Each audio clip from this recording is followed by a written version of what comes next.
Thank you for tuning in. My name is Jacob Thornton. Good morning. I'm a Christian only. I'm a member of the body of Christ, which is, according to the Bible, the church of Christ. And if you want to be a Christian, then you need to be a member of the church of Christ. There is no denomination found in the Bible where salvation is promised in it.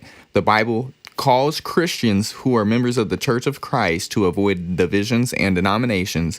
And that's what I'm trying to do, and that's what I want you to do. And you don't have to be a member of a man-made denomination, but you can be a member of the church which Jesus promised to build, which he did build, which he purchased with his blood, and the one church which he promises to save. And if you want to be a member of a church, I would be a member of that church, the one church that we could read about in the Bible, in the New Testament. Today, we're going to be continuing our study regarding the book of Revelation. And again, here is a recount of the Roman emperor list to see who it is that this persecuting emperor is in the book of Revelation. Now, as stated before, the 11th king of Daniel chapter 7 is the same person as the 8th king in the book of Revelation. And the reason why is because Daniel counts 3 individuals being uprooted. But since they were uprooted, John in the book of Revelation does not count them. And those 3 individuals that were uprooted were Galba, Otho, and Vitellius. It's the year of 4 emperors. And the first emperor was Augustus. We learn that through the book of Revelation. That's the first emperor who was ruling. You look up who's the first Roman emperor. It was Augustus. And also in the book of Revelation, Satan is pictured as trying to destroy the Messiah. Well, he did that using the Roman government, right? King Herod. And who was Roman emperor when King Herod was ruling? It was Caesar Augustus. Caesar Augustus starts out the list. And if you continue down it, we'd be able to find that the book of Revelation was written under the Roman emperor Vespasian. And then there would be an emperor with a short reign, and then Domitian would fulfill those things that were shortly coming to pass. The 8th king was only a short space away. Dave from Facebook says, good morning. Well, good morning. Thank you for tuning in and watching. Appreciate your encouragement for today. Today, we're going to cover chapters 20 through 22. And basically, we need to understand that this is not about the end of the world. You know, the coming of Christ in the book of Revelation is not about the final coming of Christ. The end of the world in the book of Revelation is not about the end of the world. All of this language is used to describe these at-hand events, right? These events that were shortly coming to pass, and which is totally acceptable to do. The Old Testament prophets used end of the world language to describe the fall of a nation. And we learn from the book of Revelation that it uses Old Testament terminology and New Testament terminology to describe events that were shortly coming to pass. Now, just because the book of Revelation uses Old Testament terminology does not mean that a literal Old Testament event would come to pass. And likewise, it uses New Testament terminology. And just because the book of Revelation uses New Testament terminology does not demand that that New Testament event was shortly coming to pass. And right, Dave from Facebook says, shall shortly come to pass. In chapter 1, we learn that the events were shortly coming to pass, and John wrote down everything that he's seen. And so all these things that he's seen from chapters 1 to 22 were shortly coming to pass. So we have to understand this. Okay, we read about a coming of Christ that was near. We read about, this judgment scene in chapter 20 through 22, which was near. So we have to understand these events as they would have, because these events were in their future, but they're not in our future.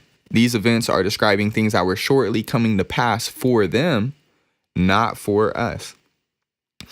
And yesterday, some of the things which I'd like for us to consider, the entire book of Revelation is a picture of this. And Daniel, we have to remember the book of Revelation is based on the book of Daniel. Daniel chapter 7 specifically. And any interpretation of the book of Revelation, let me pull up the Bible program. Any interpretation from the book of Revelation needs to find its root in Daniel chapter 7. Daniel 7 is the stick man figure for the book of Revelation. You could read the book of Daniel chapter 7 and come to the same understanding that you would from reading the book of Revelation. They teach the same things. We have Martin tuning in from Kenya. God bless. Thank you for watching. If you have any questions or anything, go ahead and let me know. What I want us to know, though, before we jump into chapter 20, is that the entire book of Revelation can be described in Daniel chapter 7, verse 23 through 27. And we'll go ahead and read that passage, and then we'll go from there. But it said, he said, the fourth beast shall be the fourth kingdom upon the earth. That's Rome, which shall be diverse, meaning different from all kingdoms, and shall devour the whole earth, and shall tread it down and break it in pieces. So it's pictured as this universal kingdom destroying the earth. The 10 horns out of this kingdom are 10 kings that shall arise, and another shall arise after them, and he shall be different from the first, and he shall subdue 3 kings. And so here's what I stated before, that the 11th king of Daniel 7 is the same as the 8th king as Revelation, because 3 kings are included in Daniel's list that are not included in John's list. And 11 minus 3 is 8. And so the 11th king of Daniel 7 also has special significance to the number 8. And it says here, he shall speak great words against the Most High, shall wear out the saints of the Most High, right? This is what the book of Revelation is about. You have this Roman emperor who's speaking out against God and who's persecuting the saints, and shall think to change times and laws, which is, according to the scripture, something only which God could do. Only God can change times and laws. So this is an individual who's thinking of himself as divine. And it says, the saint shall be given into his hand a time and times, and the dividing of a time. And what this represents is 3.5, right? You have a time, which is 1, a times, which is 2, add those up, that's 3, and the dividing of a time, which is half of 1, so that's 3.5. And the number 7 is a reference to the number of completion, maturity. So if this persecutor persecuted the saints for 7 times, that would be a complete persecution, right? That would have destroyed the saints. But because it's only 3.5 and it's a broken 7, it's an incomplete persecution. That's what it represents, 3.5. The saints would be persecuted, but it wouldn't be a complete persecution. And it says, but the judgment shall sit, they shall take away his dominion to consume it and destroy it to the end. This right here, Daniel 7:26, is a picture of Revelation chapters 18 and 19 and 20. And then here's a picture of combined with chapters 20 through 22. But it says the kingdom and dominion and the greatness of the kingdom under the whole heaven. Well, who had it? Well, this Roman emperor is pictured as having it. It shall be given to the people of the saints of the Most High, whose kingdom is an everlasting kingdom, and all dominion shall serve and obey him. So this is a picture of, at the time of this 8th Roman emperor, Domitian, judgment would be given on behalf of the saints. The kingdom is pictured as being taken from Rome and given to the saints. And that's exactly what the entire book of Revelation is about this Roman emperor persecuting the saints, but the saints are promised the victory. And so chapters 20 through 22 are part of the victory. Randy tuning in from Facebook from Springville, Alabama. Appreciate you tuning in. Okello, not sure who that is, but from Facebook tuning in and saying thanks. Well, thank you for tuning in. This is a description of what the entire book of Revelation is about. And in Daniel chapter 2, verse 44, we learn what chapters 21 and 22 are about. It says, in the days of these kings, right, in the days of the Roman emperor, the Roman kingdom, shall the God of heaven set up a kingdom which shall not be destroyed. The kingdom shall not be left to other people. It shall break in pieces and consume all these kingdoms, and it shall stand forever. That's what Revelation chapter 21 and 22 is a picture of right here, where the kingdom of God is set up, and it pictures no other universal kingdom. That's what chapters 21 and 22 are about. And we really need to understand chapters 20 through 22 are not literal. And so we'll talk about that before we jump into going into Revelation chapter 20 through 22. There's some things that we need to explain and talk about first. You can't say, right? Because here it mentions this. We're going to scroll down and it's going to be in Revelation 20 and it pictures this judgment scene. Right, I saw the dead, small and great, stand before God, and the books were open, and you're like, oh man, this is the final judgment. Now, in the book of Revelation, it pictures the coming of Christ as against Rome. In the book of Revelation, it pictures this final judgment against Rome. It's a Roman judgment. This is not the end of the world judgment. And there's no reason to take this literal as if this is the end of the world, or as if the end of the world has already happened, as if this judgment has already happened literally, right? There's no reason to take this as literal, but this is just symbolic of the Roman condemnation. And we should not say that this judgment in Revelation 20 is literal. Otherwise, we have to say chapter 18 and 19 were literal, right? Chapter 18 pictures Rome, the kingdom of Rome, being destroyed during the time of Domitian, the 8th Roman emperor. Now, historically, that was not true, so that's not literal. What we've seen in chapter 18 is not literal. In chapter 19, we read the 8th Roman emperor, which is Domitian. We read, and he ruled from 81 to 96 AD. We read he's pictured as gathering together the whole world, the kings of the earth, and the whole world together into one place for this Armageddon battle to fight against God. Historically, that did not happen. In chapter 19, we read about the coming of Christ to destroy this 8th Roman king, this Roman oppressor. That did not literally happen. Jesus did not come literally, right? Domitian, the way Domitian died is he was stabbed to death by one of his servants. And Revelation 19 is not a literal picture of Christ coming down out of heaven. Now, it's symbolic and it's used to describe the end of this oppressor. And so chapter 18 isn't literal. Chapter 19 isn't literal. And so there's no reason for us then to believe that all of a sudden now chapter 20 is literal, right? For the whole book, what's been literal? You know, chapters 2 and 3, where he's telling them to make some changes in their life. But everything else is part of this vision, right? It's not literal. It's all part of a vision of what he is seeing. Now look at this. John in chapter 20, verse 12 says, I saw, right? I saw the dead. Well, if we go back to chapter 1, John wrote all things that he saw. Well, he saw the dead, but look what it says. The things that he saw were things that were shortly going to come to pass. And so this event that he is seeing in chapter 20, right? He's seeing it as part of the revelation.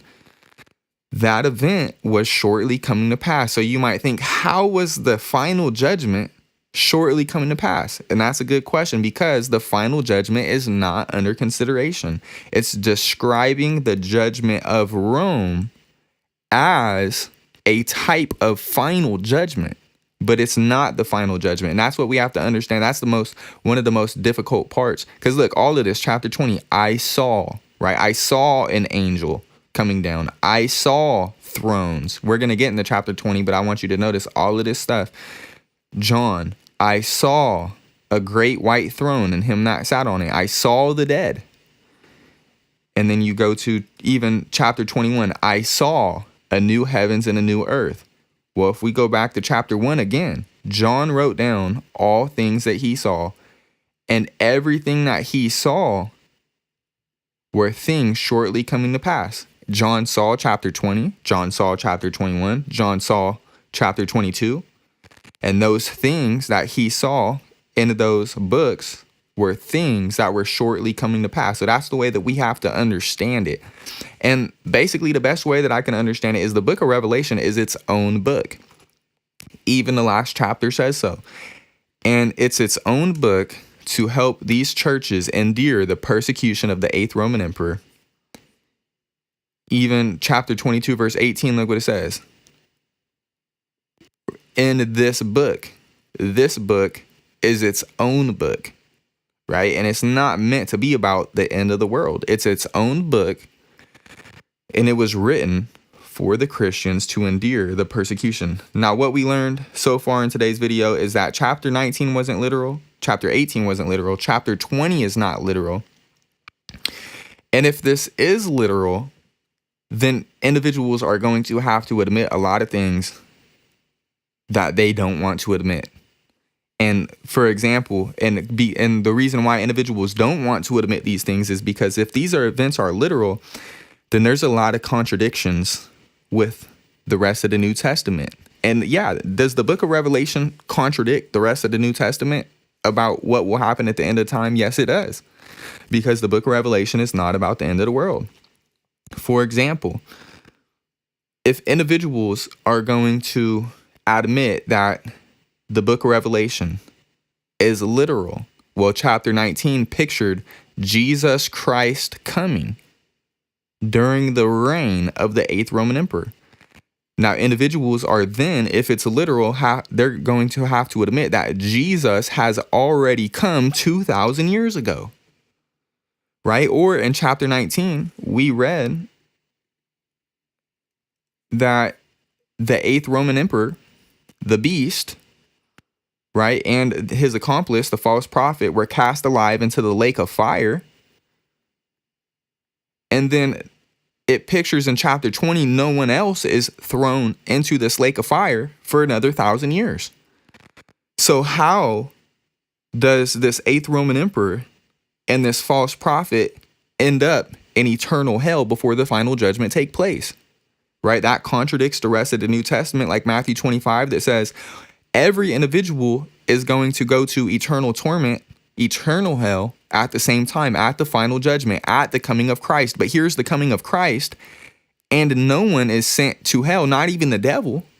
Only these two individuals, and no one else. These two individuals are pictured as going into eternal hell 1,000 years before the devil. Right? That doesn't match up with the rest of the New Testament. And the reason why is because this isn't supposed to be about the end of the world. This isn't supposed to explain the final coming of Christ. This is a coming of Christ and judgment against the 8th Roman oppressor. Also, if we take this literal, then we have Jesus Christ coming, and there is no resurrection of the unjust for 1,000 years. That's what the text says. Dave from Facebook says many denominations try and use chapter 20 as literal, which would just be another one of their false teachings. Right. Yeah. And denominations, most of them, which I have seen, they don't even think you have to be baptized. And so, and there's literally verses which say whoever believes and is baptized will be saved. So if you can't read a plain verse and understand it, right? Baptism saves us. 1 Peter 3:21 says that. And they say, no, baptism doesn't save us. Well, it says it does, right? So if an individual says baptism doesn't save us, you know what? I'm not learning this book of Revelation from you, right? If you can't understand a teaching so plain and simple, I'm not going to allow you to help me learn a figurative, symbolic book if you can't even understand what's literal, right?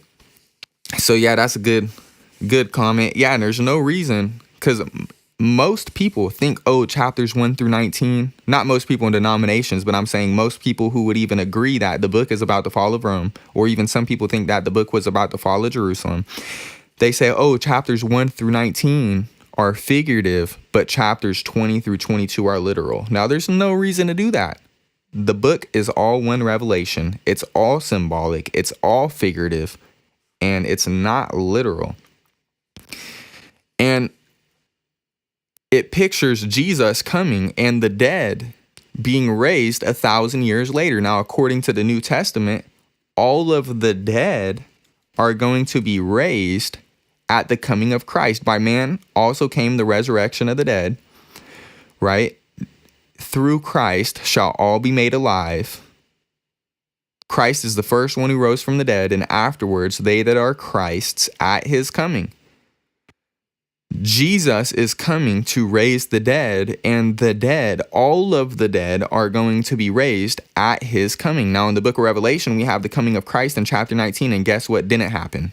The resurrection of all the dead. Why? Well, because the book of Revelation is not about the final coming of Christ. And so, if the book of Revelation is a literal book, then we have Jesus coming, and the devil is not cast into eternal fire for 1,000 years. And in Matthew 25, look what it says. It's a parable about Jesus's final coming. What's the final judgment? And it mentions when the Son of Man shall come in his glory, then shall he sit upon the throne of glory. So if you match this up with Revelation 19, okay, look what happened in Revelation 19, right? Jesus came, but it says this, before him shall be gathered all nations, and he shall separate them. That didn't happen in chapter 19. And it says, he shall say to them on the left hand, depart from me, ye cursed, into everlasting fire, prepared for the devil and his angels. That didn't happen in Revelation chapter 19. Right? This didn't happen at the coming of Christ in Revelation chapter 19. Why? Well, because this in Matthew 25 is a reference to the final coming of Christ, but in Revelation 19, it's not a reference to the final coming of Christ. And that's what I'm trying to explain, is that the book of Revelation is its own book, and it's not meant to be compared with what the New Testament says will happen at the end of the world, because the book of Revelation is not about the end of the world. If the book of Revelation is literal, then Christ comes and the final judgment, right? Christ came in chapter 19, and then in chapter 20, we read 1,000 years passes by, and then the final judgment takes place. We just read in Matthew 25 that the final judgment would occur at the coming of Christ, and the book of Revelation pictures Jesus coming and the final judgment not happening for 1,000 years, right? So there's no reason to take this section literally. If this is literal, well, the rest of the New Testament tells us at the coming of Christ, right? Specifically 2 Peter chapter 3, at the coming of Christ, heaven and earth is going to be destroyed. But in the book of Revelation, Jesus comes in chapter 19, and heaven and earth don't pass away for 1,000 years. That doesn't match up with what the rest of the New Testament says. We're going to get into a lot of that and explain what it means. But this is just for people who are watching to understand why this isn't about the end of the world. This isn't about the final coming of Christ. This isn't about the final judgment, right? It's its own book. In the book of Revelation, it pictures Jesus as coming to the earth and ruling on the earth for 1,000 years. So the book of Revelation pictures Jesus coming from heaven and ruling on the earth for 1,000 years. But according to 1 Thessalonians chapter 4, when Jesus comes, we're going to meet the Lord in the air and be with him forever. So which is it? Are we going to meet him in the air? Or is he coming to the earth? You can't have it both ways. And so that the reason why is because 1 Thessalonians chapter 4, verse 17 is about the final coming of Christ. But the book of Revelation is not about the final coming of Christ. In the final coming of Christ, he'll come. He won't even touch the earth, right? This earth will be destroyed. There will be no earth to be on. But in the book of Revelation, he comes to the earth, and individuals don't meet him in the air. So you see what I'm saying about how the book of Revelation, end time events, and the rest of the New Testament, what the rest of the New Testament says about the end of the time, they're different, right? And that's because the book of Revelation was never intended to be about the end of the world. There's just a lot of contradictions between what the book of Revelation says about the end of the world and what the rest of the New Testament says about the end of the world. And that's because the rest of the New Testament, what it says about the end of the world, is meant to be taken literally. But the book of Revelation is a symbolic book, as the first chapter and the last chapter explain, using this language to describe events that were shortly coming to pass. And if the book of Revelation is literal in chapters 19 and 20, well, 18 through 20, then it pictures Rome. It pictures no Rome existing after the 8th Roman emperor, right? You get to chapter 20. Well, chapter 18, Rome is pictured as being destroyed. Chapter 19, the 8th Roman emperor is pictured as being destroyed. And chapter 20, where's Rome? It's nowhere to be found. In chapter 20, where's the 9th Roman emperor? Nowhere to be found, right? So the book of Revelation pictures Rome, right? And as far as the book is concerned, not historically, because this isn't meant to be a literal event. The book of Revelation pictures, just like Daniel 7 pictures no Roman kingdom existing after Domitian. The book of Revelation pictures no Roman kingdom existing after Domitian. And it's not literal, but it's, as far as the book is concerned, it was meant to prepare them for this persecution and promise them victory over their oppressor. Dave from Facebook says, the New Testament does not mention shortly coming to pass as in Revelation concerning the end of the world. Right. That's exactly right. There is one passage, but what we have to notice is the book of Revelation, it's mentioned in the first chapter. So the book of Revelation, it calls itself, right? It calls itself this book, meaning the book of Revelation is its own book. And in the first chapter of that book and the last chapter of that book, it explains that all things written in it were shortly coming to pass. And there's a passage in 1 Peter chapter 4,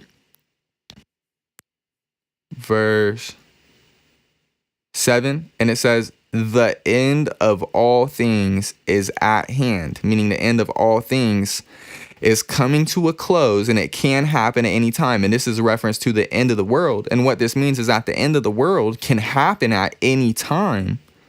But this, when it says the end of all things is at hand, this is not the same thing as saying it is shortly coming to pass. When it says the end of the world is at hand, that just means it can happen at any time. But when it says that these events in the book of Revelation are shortly coming to pass, that means that those events would be fulfilled. And we have to understand the language in a way that would allow it to be fulfilled within that time period. Randy from Facebook says, I know that all that you are teaching here is correct because of my knowledge of the rest of the New Testament, especially 1 Thessalonians 4. Well, good. I appreciate that comment. Right. And if you compare the book of Revelation with the rest of the New Testament, it's not going to match up. And the reason why is because it's not supposed to. Right. It's not meant to be understood in that way. And so now I think we're a little bit more prepared to get into what we're about to read in chapter 20. And in chapter 20, we read about this first resurrection. And in this first resurrection, it is for individuals who had not worshipped the beast, neither his image, right? Neither received his mark upon their foreheads or in their hands. Us today, we can't partake of this first resurrection. This was for them, right? The book was written to help them endure this 8th Roman emperor, to instruct them not to worship him. And here's their promised victory, right? It's a scene of victory over the Roman oppressor. And us today, this can't be us, because the beast, we don't fall under his tempting.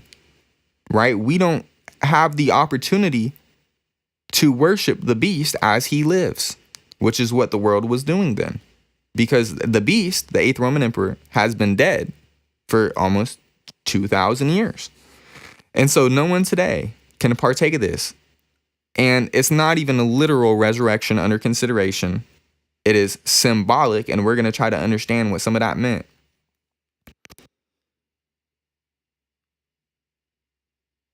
And so just a few more things before we get into this. I know I might have to do a 2-part series going over chapters 20 through 22. And the reason why is because this is where the most confusion comes into play, right? Some people were probably like, Jake, I wish you'd already just start the chapter already, right? Here I am just talking. But we need to prepare our minds for what we're about to read. And the reason why is because if you don't prepare your minds for it, it sure does sound like possibly the end of the world. But as we are comparing this, right, as we've stated, if you just sit here and think about it rationally, it's not. It doesn't match up with the rest of the New Testament. And the first and the last chapter explained that these were events shortly coming to pass. What we need to notice is that chapter 19, Revelation chapter 19, pictures the coming of Christ. Now, if you notice in chapter 20, 21, and 22, guess what? There's nothing of. There's no more coming of Christ. And this tells us that the coming of Christ that they were waiting for, specifically in the book of Revelation, had to do with destroying their oppressor, right? In the fulfillment of Daniel chapter 7. I mean, look, in Revelation 22, Jesus says, "Behold, I come quickly." You scroll down, Jesus says again, "Behold, I come quickly." And Jesus says again, "Surely I come quickly." And this individual, John, says, "Even so, come, Lord Jesus." Well, in the book of Revelation, Jesus comes in chapter 19, right? "I saw heaven open. Behold, a white horse. He that sat upon him was called Faithful and True." And it goes on to say, this individual, his name is called the Word of God. And the purpose of this coming in the book of Revelation was to punish the beast, which was the 8th Roman emperor. Now, when you read chapter 20, guess what you don't read about? The coming of Christ. When you read chapter 21, guess what you don't read about? The coming of Christ. When you read chapter 22, guess what you don't read about being fulfilled? The coming of Christ. That's because the coming of Christ in the book of Revelation is fulfilled in chapter 19, and it had to do. His coming in the book of Revelation is not about the end of the world judgment, right? The end of the world coming, but it's about a coming in judgment, as Daniel 7 talks about, against the 8th Roman emperor and against Rome. And so, I mean, that's not too confusing to understand. If you can understand, okay, the book of Revelation is not about the end of the world, it's going to be so much easier to understand these events, right? And so far, it's been pretty easy, right? We've read chapters 1 through 19. It's been pretty easy. And so now we're preparing our minds for the difficulties of chapters 20 through 22, which aren't that difficult if you can understand it in a way that these events were not afar off. And no one today can say, right? Because here in chapter 20, it pictures this judgment scene. And no one today, or even then, could say that this judgment was far off, right? Look at chapter 22:10.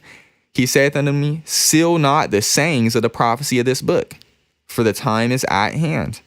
Okay, so the sayings of the prophecy, is chapter 20 part of the sayings of the prophecy? Yes, it is. So when it says seal not the sayings, that means those events were so close to them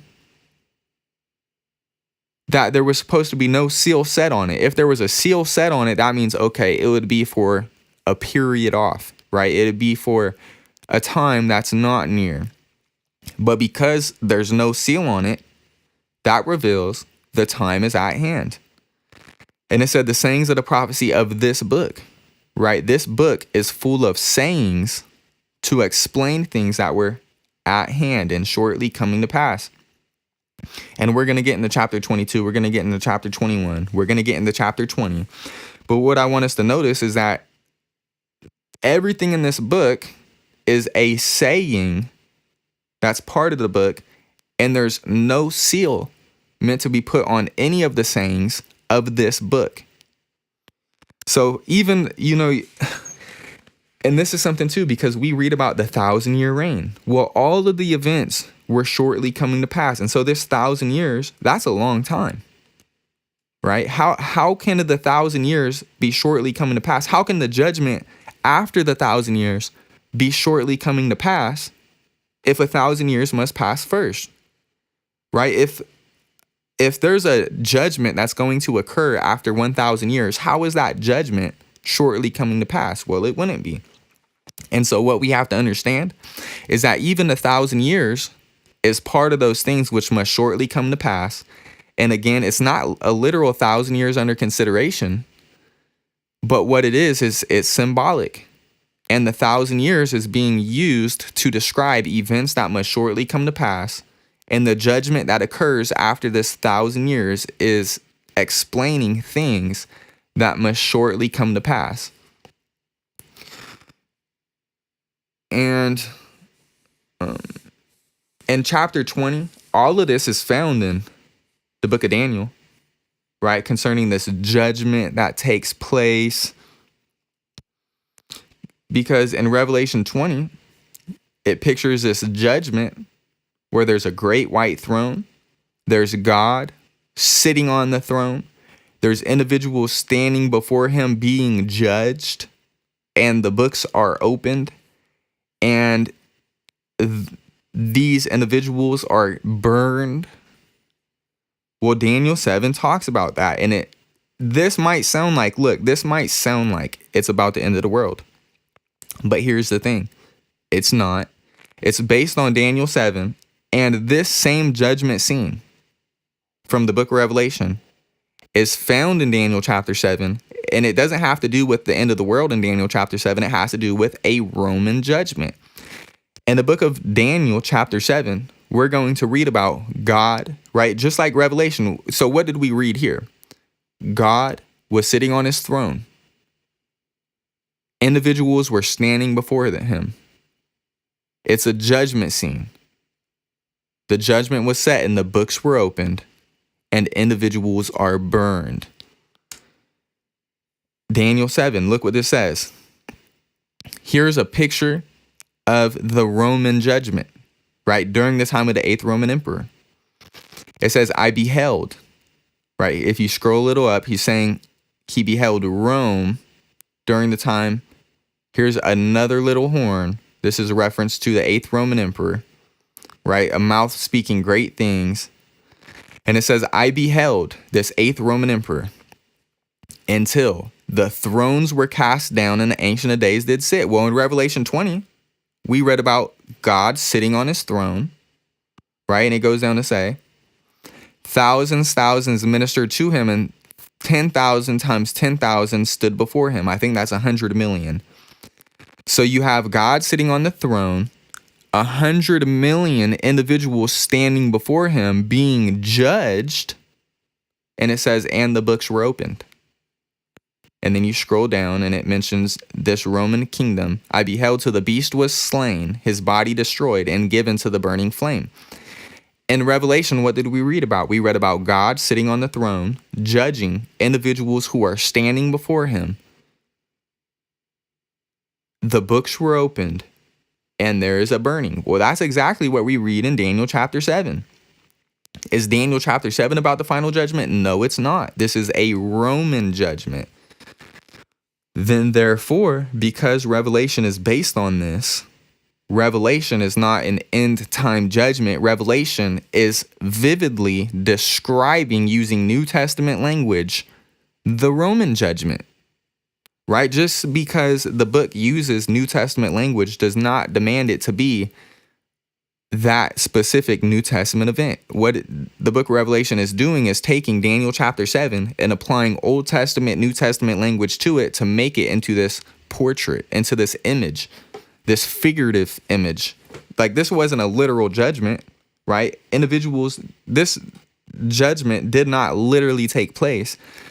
But what this is symbolic of is the world of the oppressor would cease to exist, right? The saints would be victorious over the world of the oppressor.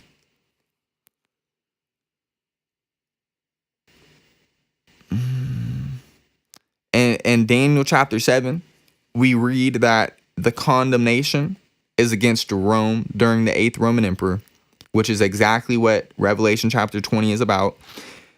And if we remember, chapters 11 through 20 in the book of Revelation are all about this time period of the beast, right? During the time of this 8th Roman emperor. And I'm just scrolling down my notes on my computer I took to help prepare us for this chapter.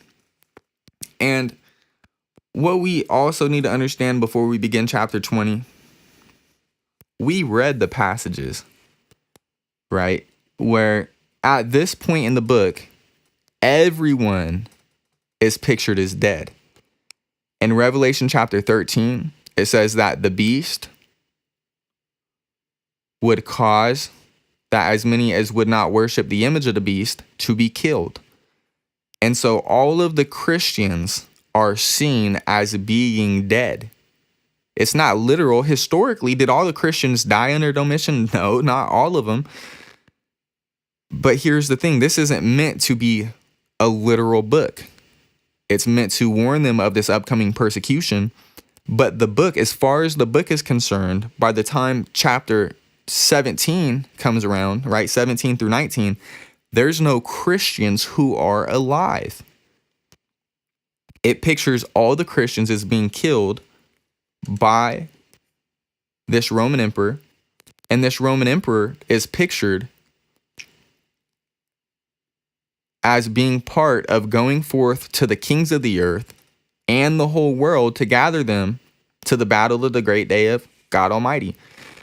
So in the book of Revelation, this is the storyline that's leading us up to chapter 20. The Roman government is pictured as killing all Christians, right? This is just a story. Killing all Christians, and the only individuals alive are those who associated themselves with Rome. Now, the 8th Roman emperor is pictured as being part of helping destroy Rome so he might establish his own universal kingdom. And Rome is pictured as being destroyed in chapter 18, and the 8th king, the 8th Roman emperor, is pictured in chapter 19 as trying to fight against Christ with the whole world to establish his own universal kingdom. And in chapter 19, look what it says. So chapter 16, we read that all the kings of the earth and all the world would be gathered together. And who does Jesus come to fight against? That's gathered together to fight against him. Well, kings, captains, mighty men, horses, and them that sit on them, the flesh of all, free and slave, small and great. So here's a picture of Jesus killing everyone else who's living on the earth. So you have a picture of the Roman kingdom killing all the Christians so that the only people who exist are in association with this beast, with this 8th king.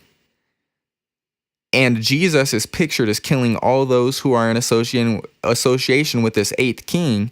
So at this point, right when we begin chapter 20, verse 1, no one is pictured as being alive on the earth, right? Except with the exception of what we're going to find, Gog and Magog, who live in the four corners of the earth.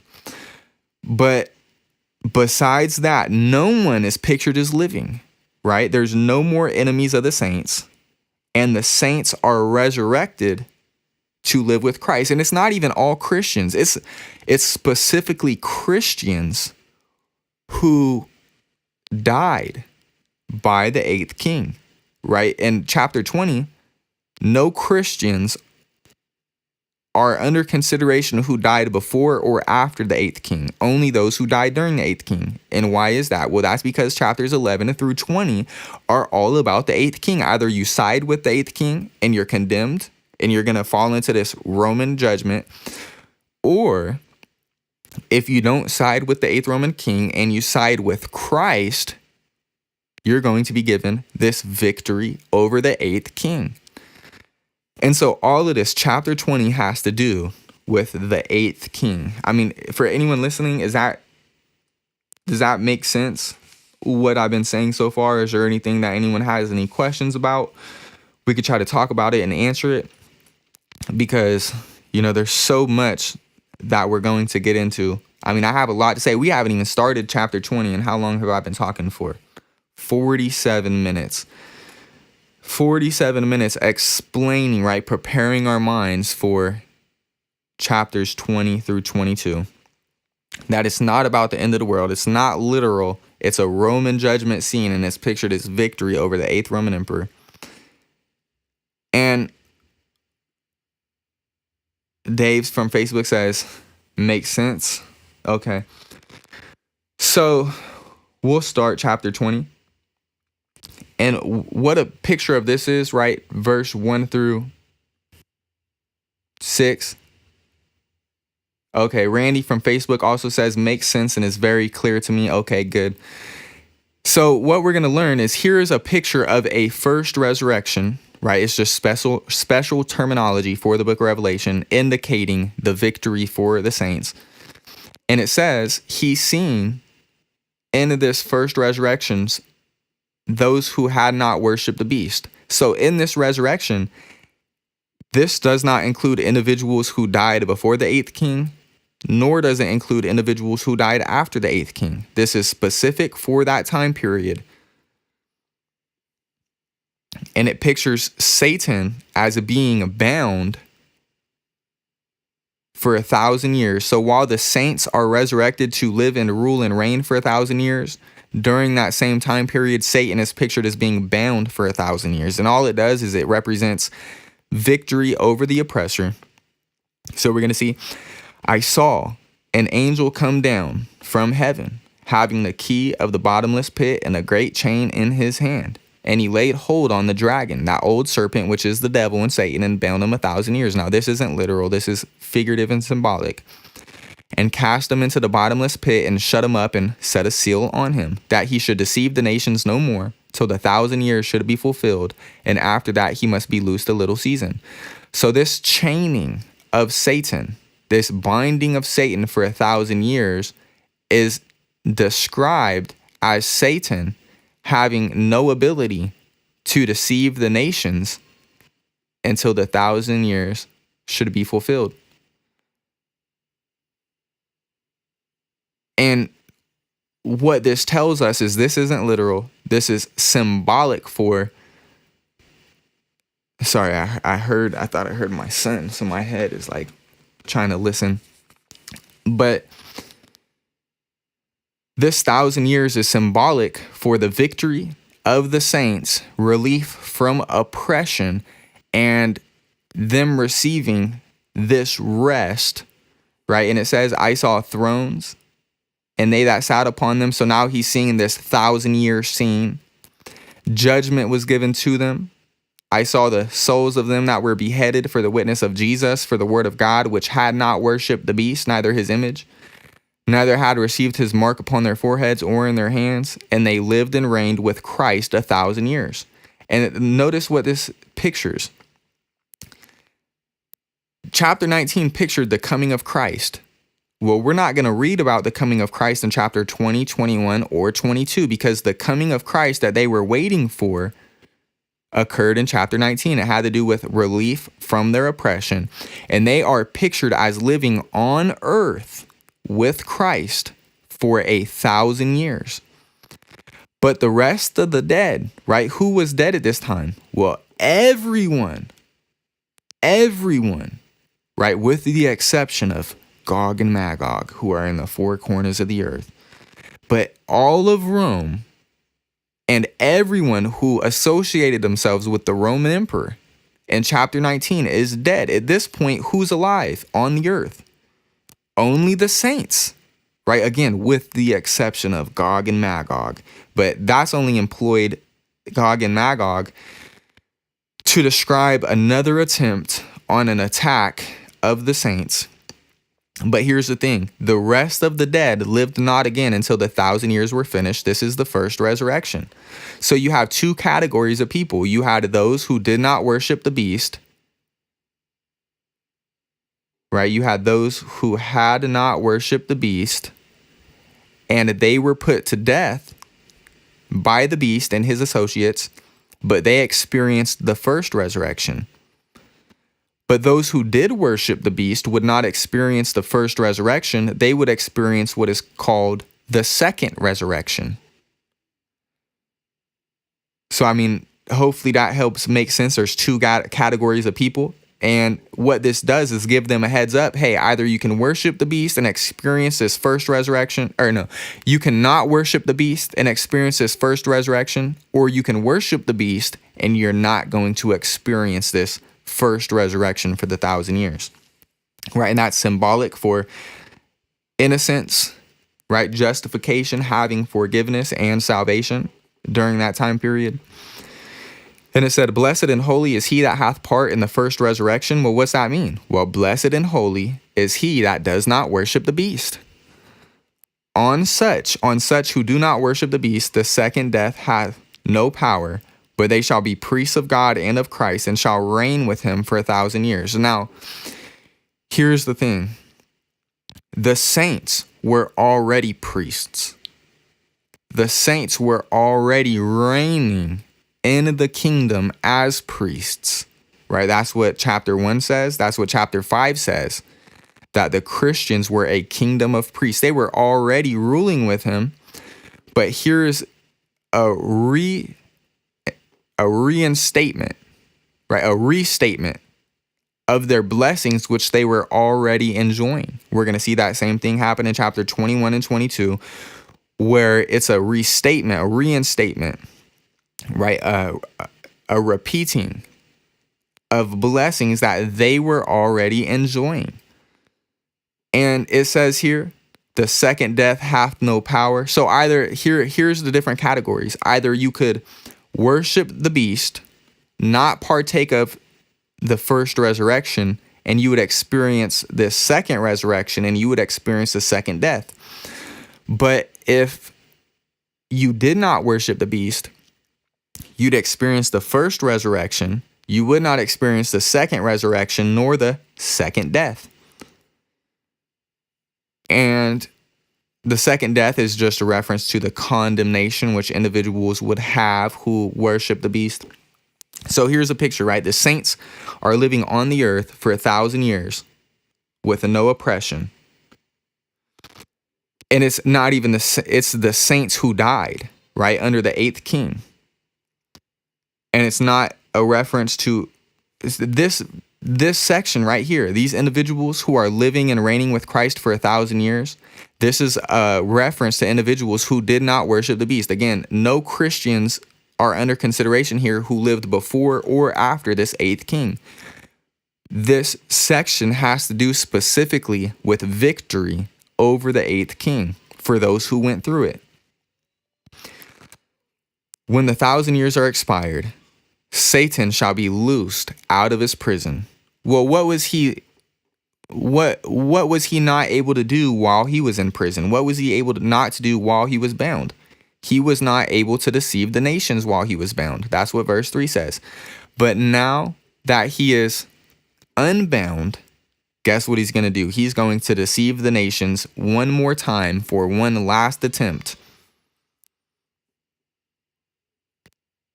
Satan shall be loosed out of prison, shall go to deceive the nations which are in the 4 quarters of the earth, right? The farthest parts of the world. And so it's just this picture, I thought everyone was defeated, right? Everyone's dead. And now the devil somehow rises up this army to come fight against the saints. And under the Old Testament, it says it's Gog and Magog. Under the Old Testament, Gog and Magog are a reference to the enemies of the saints. And it's an imaginary army, right? That's seen as being invincible. And it says Satan goes to the 4 quarters of the earth to gather them together to battle, right? Doesn't this sound familiar? Satan just used in chapter 19, the 8th king, the 8th Roman emperor, to gather together the whole world to fight against Christ. And he lost doing that. And so now Satan was bound for 1,000 years. And after 1,000 years, he's seen as trying to do the same thing. Well, why? Well, because Satan is pictured as trying to stop Daniel 7 from being fulfilled, where the kingdom is taken from Rome and given to the saints. And it says, Gog and Magog to gather them together to battle, the number of whom is as the sand of the sea. And they went up on the breadth of the earth and compassed the camp of the saints about. So this tells us, where are those saints living for 1,000 years? Well, they're living on the earth. And these saints are individuals who were resurrected. And it says, the beloved city, fire came down from God out of heaven and devoured them. So here's a picture of these enemies of the saints trying to kill resurrected saints. Right? These saints were put to death for not worshiping the eighth king. And here they're pictured as being resurrected. And you have Gog and Magog trying to kill resurrected individuals who would have been living for 1,000 years. Right? And it's just symbolic. And it says, the devil that deceived them was cast into the lake of fire and brimstone, where the beast and false prophet are, and shall be tormented day and night forever and ever. This is not a reference to the end of the world. Right? None of these events are a reference to the end of the world. Otherwise, if this is a reference to the end of the world, this tells us that the devil would try to kill those saints who would have been living for 1,000 years. So the question is then, and those saints are pictured as being on the earth. So if this is literal, where are on this earth today, where is this group of people who lived under the eighth king, who died and were resurrected? Because it says that the devil was going to try to kill them. Right? This is not literal. And plus, it's, even if it was literal, it's already been past 1,000 years since then, right? The emperor Domitian, this 1,000 years is pictured as beginning at the death of the 8th Roman emperor. And it's been almost 2,000 years since then. So you see what I'm saying, though? You can't say this is literal, and then in this text that you say is literal, say, oh, the 1,000 years, that's symbolic, right? Oh, this text is literal, but the 1,000 years, that's symbolic. That makes no sense. Either this is literal and the rest is literal, or this is symbolic, just like the rest is symbolic. We have Praveen from Facebook says, hi, brother, greetings in Christ. Thank you for watching. So what we learn is that the devil being cast into this lake of fire, what is that symbolic of? Well, at first, when the devil was not on the scene, right, when he was bound for 1,000 years, he would not deceive the nations. Well, what was the purpose for the devil deceiving the nations? Well, to try to destroy the saints so that he might have a kingdom to rule, a universal kingdom. But the devil was not on the scene, and there was no deception of the nations to kill the saints for 1,000 years. The devil is pictured as being released after the 1,000 years, and he deceives the nations, right, Gog and Magog, to try to kill the saints so that Satan might have the kingdom. But that fails, and now Satan is pictured as being thrown into this lake of fire. Well, what's that symbolic of? Well, it's symbolic that Satan would no longer be able to deceive the nations to have a universal persecution against the Christians. And so this is not about Satan literally going into hellfire. And it pictures, look at this, where are the devil's angels? Right? Those angels that followed the devil. It says here, the devil was cast into the lake of fire and brimstone. But where's the angels that are cast there also? Right? And this is backwards of Matthew chapter 25. Matthew 25 pictures the devil and the angels in hellfire, and this judgment taking place where individuals are cast into fire that was made for the devil and his angels. Now, the book of Revelation, though, pictures this 8th king being cast into fire, eternal hellfire, before the devil, right, in chapter 19. And that's what it says. The devil that deceived them was cast into the lake of fire and brimstone, where the beast and false prophet are. So all this is a symbol of is that there's no more memory of you, and you're not able to do what it is that you were trying to do, which is take the kingdom from the saints. And so this is a picture of victory for the saints. And then we get into chapter 20, verse 11 and following. And again, this is based on Daniel chapter 7, right? The victory over the Roman kingdom. And at this point, what we're going to notice, so look at this. We'll just explain it. I saw a great white throne and him that sat on it, right? A picture of the Father in judgment against Rome, from whose face the earth and the heaven fled away, and there was found no place for them. Well, what's this a reference to? This is a reference to, where else do we read that earth and heaven fled away, right? This fleeing away, where there to be no hiding from judgment. Well, chapter 6, we read about that. It'd be against the Romans. And so this is a picture of a Roman judgment. There's no place to hide. And it says, I saw the dead, small and great, stand before God. Well, who was dead? Not the saints. They were involved in this first resurrection. And it says, but the rest of the dead lived not again until the 1,000 years were finished. This is the first resurrection. The saints who didn't worship the emperor were resurrected in his first resurrection. And the individuals who did worship the emperor are pictured here. This is a picture of all those who worship the emperor. This is a picture of the Roman judgment. I saw the dead. Well, who was among them? It wasn't the saints. They were already resurrected. I saw the dead, small and great, stand before God. Well, where were the small and great put to death? Well, in chapter 19, Jesus was seen as killing all the small and great because they were fighting against him. And so the small and great in the book of Revelation that are being resurrected are a reference to those who were fighting against Christ. I saw the dead, those who worship the beast, small and great, stand before God, and the books were opened, and another book was opened, which is the book of life. The dead, who were the dead? Those who worship the beast were judged out of those things which were written in the books according to their works. The sea gave up the dead which were in it, right? We read about in the judgments in chapter, I think it was 8 and 9, individuals being killed. And here's just a picture of all the dead are resurrected. Well, who were the dead? It's not a reference to Christians. It's a reference to the Romans. The sea gave up the dead which were in it, and death and Hades delivered up the dead which were in them, which death and Hades are pictured in the book of Revelation. What was it? Chapter 8, I think, or 6, in chapter 6. And death and Hades are pictured as killing Romans in punishment because of their wickedness and unwillingness to repent. But here's the thing, death and hell, which is a reference to Hades, delivered up the dead which were in them, and they were judged every man according to their works. So the dead are condemned, right? They're judged according to their works. This is a picture of condemnation.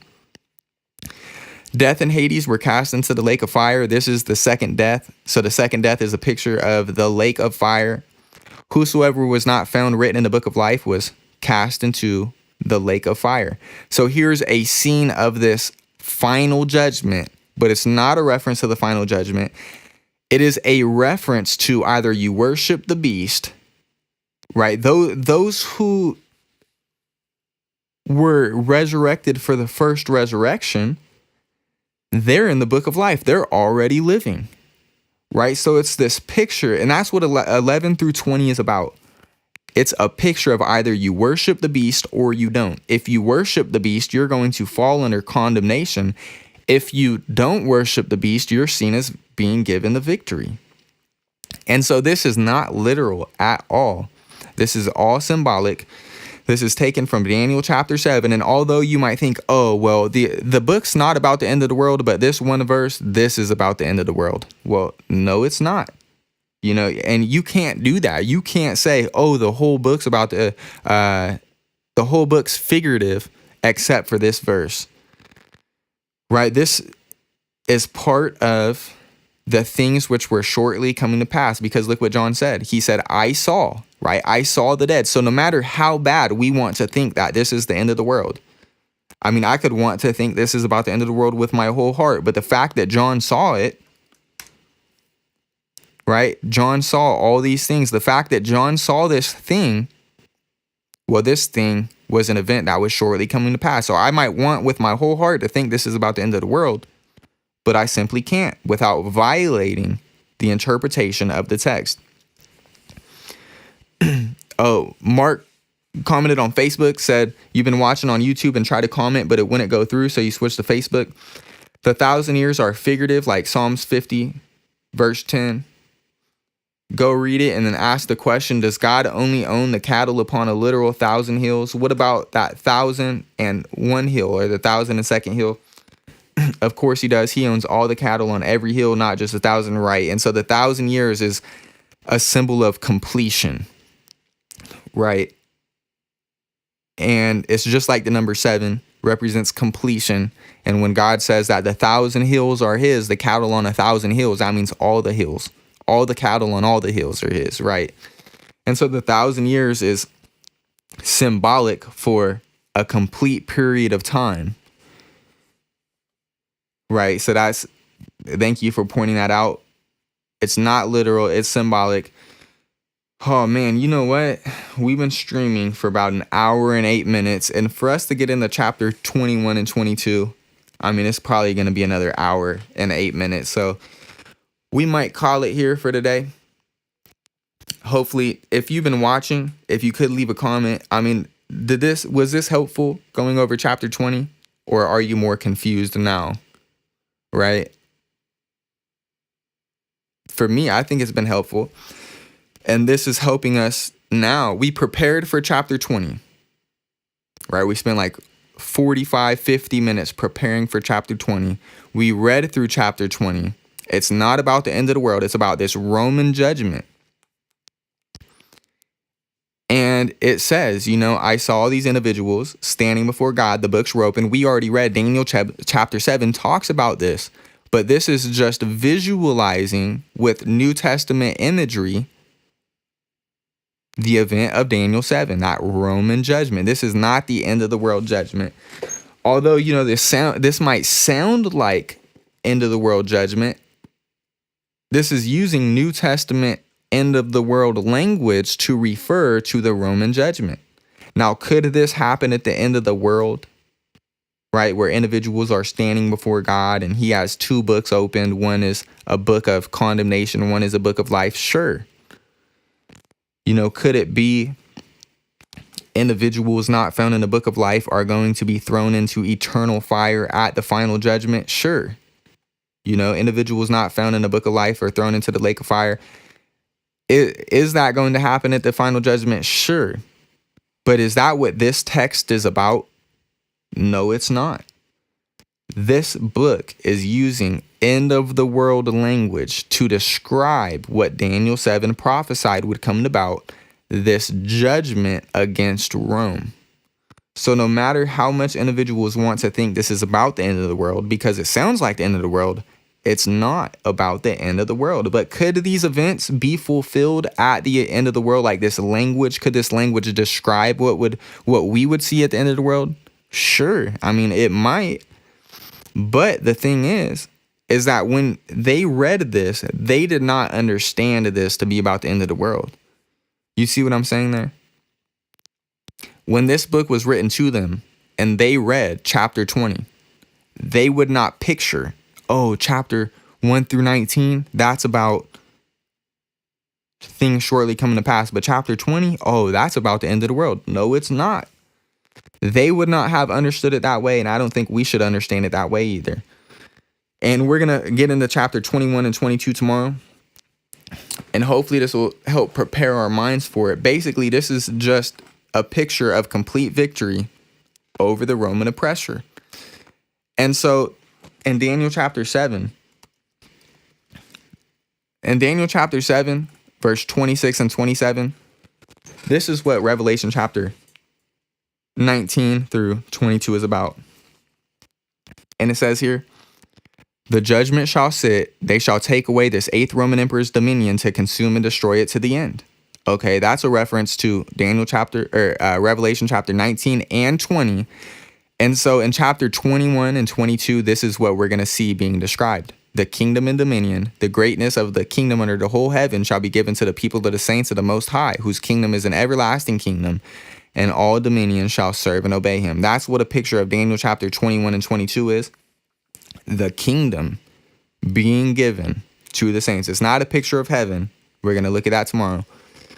Well, thank you for tuning in. There's no more questions or comments that people are leaving. So I guess that possibly, you understood it. Individual was saying it makes complete sense and it's clear.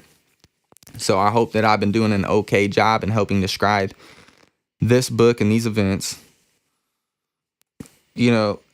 Mark says you need to go to work and provide for your family like a faithful child of God is supposed to. Well, I'm actually off work today. So I'm off work today and tomorrow. Right. That's what people should do though. But I have a job where I could request a day off if I want to. And so I have today off. Tomorrow I have every other Friday off. So tomorrow just happens to be the other Friday that I have off. And I actually work from home full time. So that's a blessing right now. Dave from Facebook says, very helpful. No confusion whatsoever. Thank you. Well, thank you. Thank you guys for the constant encouragement and for watching. And, after this book of Revelation. So tomorrow, Mark from Facebook says, oh, well, that's good. Right. It is good. And today I'll help prepare a little bit for tomorrow. But so tomorrow, the plan is to get into chapters 21 and 22. And then after that, what I want to do is I want to go through the book again, but show the references where they're found in the Old Testament to show that the New Testament book of Revelation is using Old Testament language, because this is a lot of language where you're like, where is all this stuff found at? Where we didn't really go through and show that in this video. But most of the verses in the book of Revelation are used or basically quoted from Old Testament text and applied to this fall of Rome. And so we're going to go through that after tomorrow. Tomorrow, I hope we get through chapter 21 and 22. I thought we would get through it today. But tomorrow we're going to get through, if the Lord willing, right? Chapter 21 and 22. Then after that, we're going to go through the book of Revelation and look at all this terminology. And after that, we're going to get back into the basics of the New Testament and go through some of the other books. But I just been wanting to do this for a long time, going over the book of Revelation. And I know it's a lot of videos we're doing on it, but you know what? It deserves this much attention because there's a lot of confusion about it. So hopefully this video, the length of them, will help unwind people's minds. Mark from Facebook says, thank you, BIC. I'm guessing, he said, you know what that stands for. I'm guessing brother in Christ. So right, and all the family of God is found in the churches of Christ. Romans 16:16, salute one another with a holy kiss. The churches of Christ salute you. Well, the comparison is 1 Corinthians 6:20. Romans 16:16 says the churches of Christ greet you. 1 Corinthians 16:20 says all the brethren greet you. What does that tell us? That tells us that all the brethren are found in the churches of Christ. If we lived 2,000 years ago, all of the brethren would be found in the churches of Christ. And today, nothing has changed. All of the brethren, the family of God, our brothers and sisters, right, and spiritual fathers and mothers. If they're older than us, we think of them as a father or a mother. If they're younger than us, we think of them as a brother or a sister. And it's the family of God. And the family of God, our brethren, are found in the churches of Christ. There are no, according to comparing these two passages, there are no brethren outside of the churches of Christ. And I would love for you to become a child of God. And the way that that happens is through your faith in Jesus Christ and your obedience to his commandment to be baptized. Galatians 3:26, for you are all children of God by faith in Christ Jesus. Well, at what point? How does that happen? Well, for as many of you as have been baptized into Christ have put on Christ. You are a child of God when you have been baptized into Christ and have put on Christ. Jesus is the Son of God. And so if you've been clothed with the Son of God, then you are now a child of God. Thank you all for tuning in. Tomorrow, Lord willing, we'll start chapter 21 and get through chapter 22 and what we have to understand. Just like, is there any questions about chapter 20? If anyone watches this later or is watching this now, if you have any questions about 20, go ahead and leave a comment. But what we learned is that it's not the end of the world. It's not the final judgment. It's a Roman judgment. And either you worshiped the 8th emperor and were condemned at this judgment, or you didn't worship the emperor and you received eternal life before that judgment took place. And it's all symbolic. And there's two paths to choose from. Either worship that 8th Roman emperor or don't worship that 8th Roman emperor. Well, I thank everyone for tuning in today. God bless you as you do what you do today for his kingdom, right? For his name's sake. Think about good things. Be faithful to your spouse and to your employer and employee. Mark from Facebook says you are a big liar on big lighter on fire for the Lord. Keep up the good work, brother. Yeah, thank you. You know, I get excited waking up early and doing these videos every morning. So I'm going to try to continue to do that. And, you know, ask people for Bible studies. If they say no, they say no. But if they say yes, at least we'll be able to share the truth with them. You know, and at least they'll see it. They might not want to believe it, but at least they'll see it. And so that's our goal as Christians, is to ask people for Bible studies. You know, and it seems less and less people are interested these days to make any commitment whatsoever. And so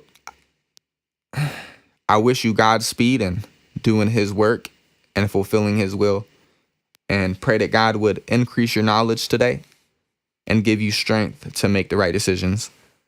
God bless you in all your efforts, and thank you for tuning in. And until tomorrow, I'll see you then. On Facebook, in the search bar, type Bible Search Program. Click on the page, then click the like button.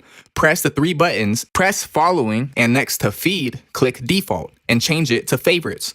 Next to posts, click highlights and change it to standard. Next to videos, click highlights and change it to all. Next to live videos, click highlights and change it to all. On YouTube, in the search bar, type Bible Search Program, then click subscribe.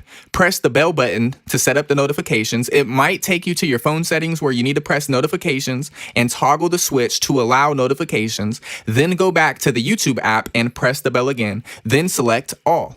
On Twitch, in the search bar, type Bible Search Program. Click follow, then select the bell. It might take you to your phone settings where you need to press notifications and toggle the switch to allow notifications. Then go back to the Twitch app and press the bell so that it's no longer crossed out. On Twitter, in the search bar, type Call Me Live Now. On my profile page, press follow, then select the bell. Afterwards, press only tweets with live videos. If you would like to support the program, and if you have the funds to do so, you can help promote this work for the kingdom by donating one time or more than one time, such as monthly. All funds donated go directly to advertisement only. I invest in my own personal funds, $50 per month. I keep none of the money donated, and it is spent immediately on advertisements only. If you'd like to donate via Facebook, Venmo, PayPal, Apple Cash, Google Play, Samsung Pay Cash, check, cash, or any other way, please comment, send a message, or text or call me so I can provide you with that information. My phone number is 530-358-0400. May God